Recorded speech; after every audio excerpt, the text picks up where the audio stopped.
Hello friends, कैसे हैं आप सभी। फ्रेंड्स, मैंने आई प्लांटेड की सीरीज़ में थोड़े अपडेट्स किए हैं एंड काफ़ी सारे चेंजेस दिख रहे हैं यहाँ पे आपको गिट में, लेकिन इतने ज़्यादा नहीं है। मैं आपको एक एक करके गो थ्रू करवा देता हूँ कि क्या क्या किया है मैंने। तो बेसिकली वो हमारे पास एक एपीआई है जिसके थ्रू हम प्लांट्स ऐड कर सकते हैं अपने डेटाबेस में। तो यस, मैंने मोंगोडीबी कनेक्ट कर दिया है एंड एक एपीआई भी क्रिएट कर दिया है। तो कैसे किया है एक एक करके देख लेते हैं, चलिए।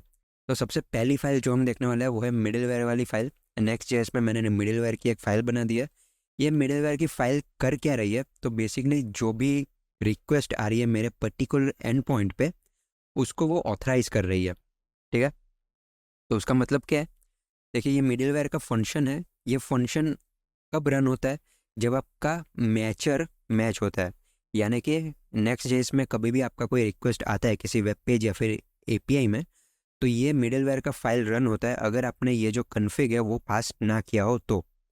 लेकिन क्योंकि मैंने ये कन्फिग पास किया है एंड यहाँ पे मैंने मैचर डिफाइन किया है कि ये जो मेरा एंड पॉइंट है, इसी एंड पॉइंट पे मेरा जो मिडिलवेयर है वो रन होना चाहिए। बाकी किसी भी एंड पॉइंट पे या फिर किसी भी पेज पे मेरा ये मिडिलवेयर रन नहीं होगा।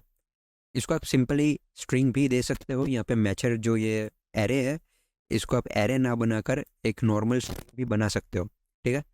ये एक यूज़ केस हो गया कि आपको इसी पाथ को मैच करना है, तो वो आपने यहाँ पे एज इट इज़ बोल दिया।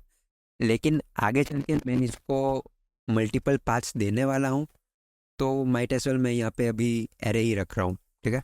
तो हम यहाँ पे मल्टीपल पार्ट्स ऐड कर सके अलग अलग एलिमेंट्स में। ओके। कॉमा के बाद मैं यहाँ पे ऐड कर सकता हूँ मल्टीपल्स। फाइन। तो ये हो गया आपका मैचर।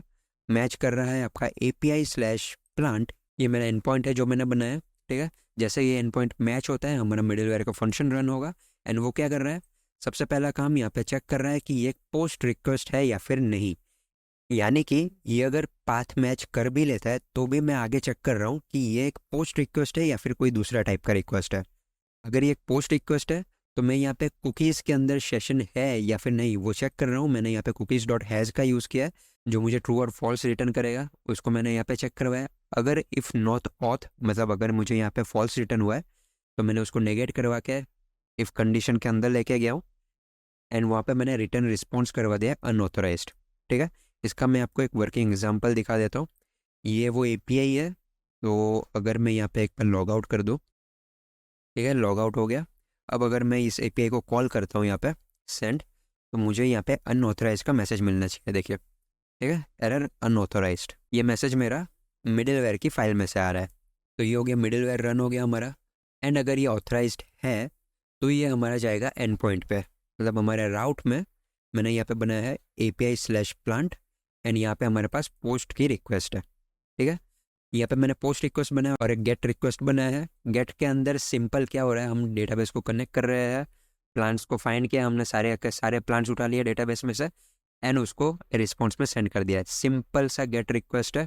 कुछ भी यहाँ पे मैंने अभी तक फैंसी नहीं किया है। बस ये रिस्पॉन्स ये देखने के लिए कि हाँ मेरे पास डेटाबेस में एक्चुअली एंट्रीज पड़ रही है। ठीक है। तो ये फिलहाल के लिए मैंने इसको इनसिक्योर रखा है एंड कुछ भी इसका काम नहीं हो रहा है। तो यहाँ पे क्या कर रहे हैं हम, पहले पोस्ट रिक्वेस्ट के अंदर पहले मैंने अगेन चेक करवाया कि ये एक ऑथराइज रिक्वेस्ट है या फिर नहीं। ये एक रिडंडेंट चेक है, ये ऑलरेडी मिडिलवेयर के अंदर हो रहा है, यहाँ पे मुझे करवाने की ज़रूरत नहीं है। फिर भी मैंने यहाँ पे रखा हुआ है। बेसिकली मैं इसलिए ये पूरी जो कंडीशन है मैं उसको निकाल सकता हूँ, कोई ज़रूरत नहीं है, चलो निकाल देते हैं उसको। ठीक है। चलो, तो सबसे पहले यहाँ पे क्या हो रहा है, रिक्वेस्ट में से हमने टाइटल एंड कोऑर्डिनेट्स को गेट करवा लिया है जो हमारे फ्रंट एंड में से आने वाली है, तो वो हमने गेट करवा लिया है। फिर मैंने यहाँ पे चेक करवा लिया है कि या तो टाइटल या फिर कोऑर्डिनेट्स दोनों में से अगर कोई भी मिसिंग है, तो मुझे यहाँ पे मिसिंग रिक्वायर्ड फील्ड्स का एक स्टेटस सेंड कर दिया है एंड स्टेटस 400 रखा है।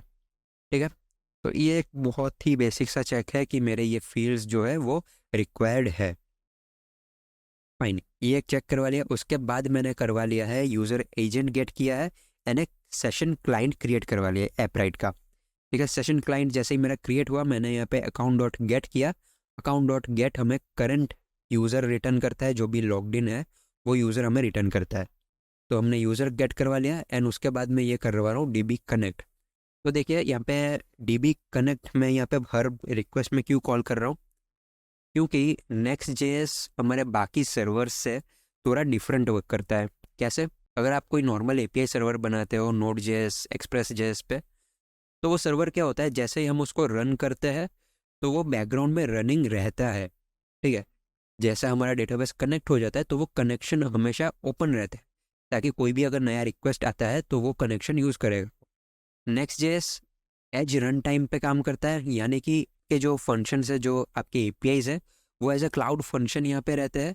एंड क्लाउड फंक्शन का नेचर ये होता है कि जैसे ही आपका रिक्वेस्ट आता है वो फंक्शन इन्वोक होता है, वो अपना एग्जीक्यूशन खत्म करता है, एंड देन वो फिर से किल हो जाता है, डाई हो जाता है, आप कुछ भी बोल सकते हो, मतलब वो बेसिकली बंद हो जाता है। तो यहाँ पे इस वजह से हमें हर एक रिक्वेस्ट में एक नया डेटाबेस कनेक्शन करना पड़ता है। अब ऐसा भी हो सकता है कि आपके बैक टू बैक रिक्वेस्ट आ रहे हैं। ठीक है, आपने अभी एक रिक्वेस्ट किया था, आप जस्ट थोड़े टाइम में ही आप दूसरा भी रिक्वेस्ट कर रहे हो, तो हो सकता है आपका पुराना जो कनेक्शन है वो अभी तक लाइव हो, वो आपका अभी तक डिलीट नहीं हुआ है। तो उस टाइम पे आप उस पुराने कनेक्शन का यूज़ कर सकते हो, आपके नए कनेक्शंस बनाने की ज़रूरत नहीं है। क्योंकि अगर आप हर बार हर रिक्वेस्ट में नए कनेक्शंस बनाते रहोगे तो आप डेटाबेस को चोक कर दोगे। यानी कि जितनी आपकी लिमिट है कनेक्शंस की, हर डेटाबेस की एक लिमिट होती है, मोंगोडीबी की भी एक लिमिट है। वो लिमिट अगर आप रीच कर जाते हो तो उसके बाद आप नए कनेक्शंस नहीं क्रिएट कर पाओगे। ठीक है, आपको पहले पुराने कनेक्शंस को बंद करना पड़ेगा, उसके बाद आप नया कनेक्शन क्रिएट कर सकते हो। तो इस केस में हम क्या करते हैं कि हम चेक करते हैं कि अगर हमारे पास पहले से कोई कनेक्शन पड़ा हुआ है हम उसका यूज़ करते हैं, अगर नहीं है तो हम नया कनेक्शन क्रिएट करते हैं। तो वो कैसे कर रहा है, वो इस फंक्शन के अंदर कर रहा है। तो देख लेते हैं ये फंक्शन के अंदर क्या किया है मैंने। ठीक है, तो dbconnect.ts मैंने एक फ़ाइल बनाई है, उसके अंदर मैंने सिंपल क्या किया है, एक फंक्शन बनाया है जो प्रॉमिस रिटर्न करता है। ठीक है, इस फंक्शन के अंदर सबसे पहला काम मैंने किया है, कनेक्शन डॉट इज कनेक्टेड है कि नहीं वो हमने चेक करवा लिया है। अगर है, अगर यहाँ पे इस कनेक्टेड में कोई ट्रू वैल्यू है तो मैंने यहाँ से फंक्शन को रिटर्न करवा दिया है, आगे कुछ भी नहीं करना है, मैंने फंक्शन को रिटर्न करवा दिया है। अगर ये कंडीशन फॉल्स होता है तो जाके यहाँ पे ट्राई कैच का ब्लॉक रन होगा। तो ट्राई के अंदर मैंने क्या किया है, मैंने मोंगोज का यूज़ करके डेटाबेस के साथ कनेक्शन एक इस्टेब्लिश कर दिया है। एंड वो डेटाबेस में से जो हमें कनेक्शन मिल रहा है उसमें हमें एक रेडी स्टेट मिल जाता है, उसको मैंने यहाँ पे असाइन कर दिया है कनेक्शन नॉट इज कनेक्टेड में। ठीक है, ये जो वेरिएबल मैंने बनाया है वो फंक्शन के बाहर है, यानी कि ये फंक्शन अपने एग्जीक्यूशन ख़त्म कर दे उसके बाद भी ये वेरिएबल मेरे पास रहेगा।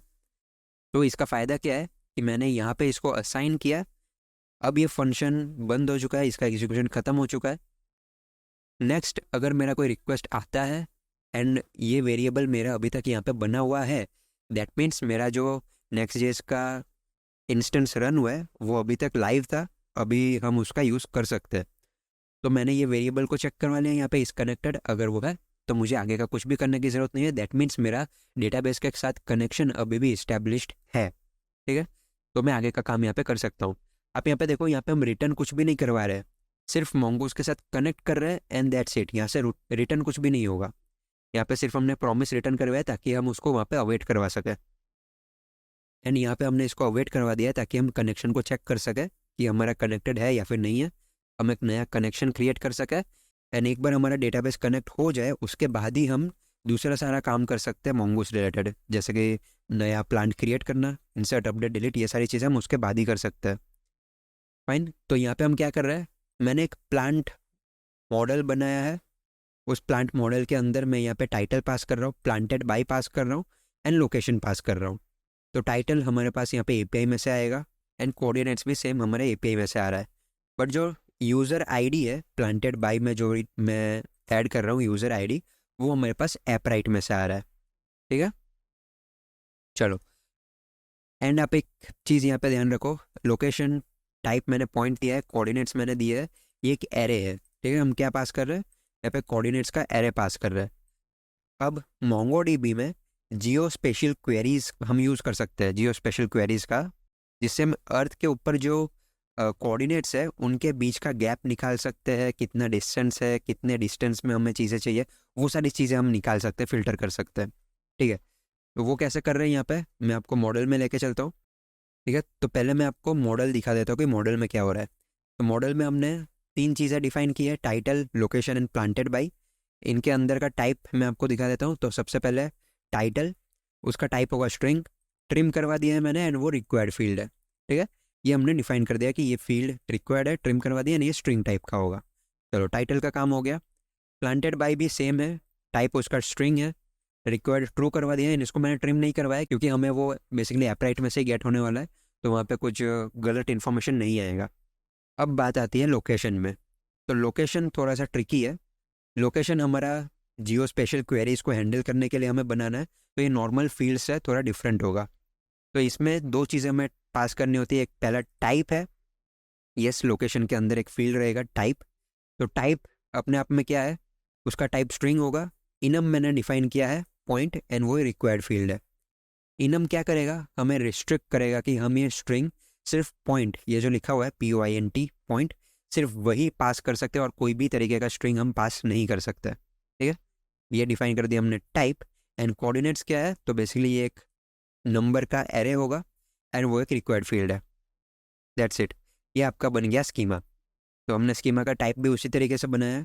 टाइटल एक स्ट्रिंग होगा, प्लांटेड बाय भी एक स्ट्रिंग होगा, लोकेशन एक ऑब्जेक्ट है, उसके अंदर टाइप स्ट्रिंग होगा, and coordinates array of numbers होने वाले हैं। एक बार आपका स्कीमा बन गया तो हमने यहाँ पे मॉडल बना लिया है यहाँ पे। तो मॉडल कैसे बनाते हैं, नॉर्मल हम अगर Node.js का सर्वर बनाते हैं तो हम क्या करते हैं, सिर्फ इतना हम लिखते हैं, ठीक है, mongoose.model, उसमें हम मॉडल का नाम पास करते हैं एंड स्कीमा पास कर देते हैं। तो बेसिकली मैंने भी वही किया है यहाँ पे। बट यहाँ पे जो ये स्टार्टिंग पॉइंट लिखा है वो क्या काम कर रहा है, तो यहाँ पे भी मैंने चेक करवा लिया है। अगर मेरे पास मॉडल ऑलरेडी अवेलेबल है तो उसको एज मॉडल प्लांट टाइप वो असाइन कर देना है। अगर मेरे पास अवेलेबल नहीं है, पहले से कोई भी मॉडल नहीं बना हुआ है, तो मुझे एक नया मॉडल क्रिएट करना है प्लांट टाइप का। ठीक है, दैट्स इट। यहाँ पे भी वही चेक करवा लिया है कि पहले अगर हो तो वो रिटर्न कर दो, अगर नहीं हो तो नया मॉडल क्रिएट करो। ठीक है, तो ये आपका आ गया मॉडल। तो मॉडल का काम हो गया एंड आपका API भी मैंने आपको यहाँ पे बता दिया है। एक बार इसको यूज़ करके भी देख लेते हैं। तो अनऑथराइज वाला तो आपने देख लिया। एक बार मैं यहाँ पे चलता हूँ, लॉगिन कर लेते हैं। तो टेस्ट यूज़र में मैं लॉगिन कर लेता हूँ। साइन इन सक्सेसफुल आ गया है यहाँ पे। तो अब चलते हैं ऐड न्यू प्लांट में।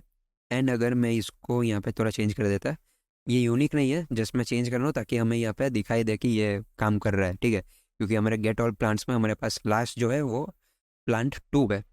तो अब मैं यहाँ पे इसको करता हूँ सेंड। होपफुली एक नया रिकॉर्ड क्रिएट कर देगा एंड फिर हम उसको देख सकते हैं। ठीक है, इसने नया रिकॉर्ड क्रिएट कर दिया है, गेट करवा के देख लेते हैं।